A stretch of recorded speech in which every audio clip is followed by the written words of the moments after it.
How to use the 0.5 zoom camera on Android device. In this tutorial, I'm going to show you quickly how you can easily use your 0.5 zoom lens or the wide lens camera on your camera app.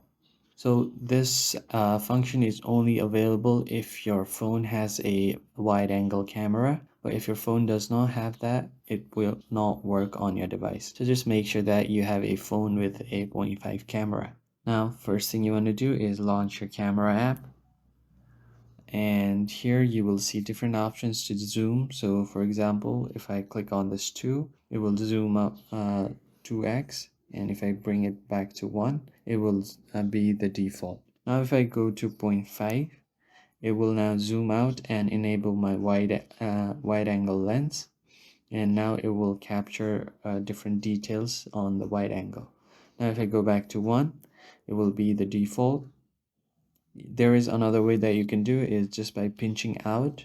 So if you pinch out of your screen, it will take you to the 0.5 camera, and you can click pictures from here.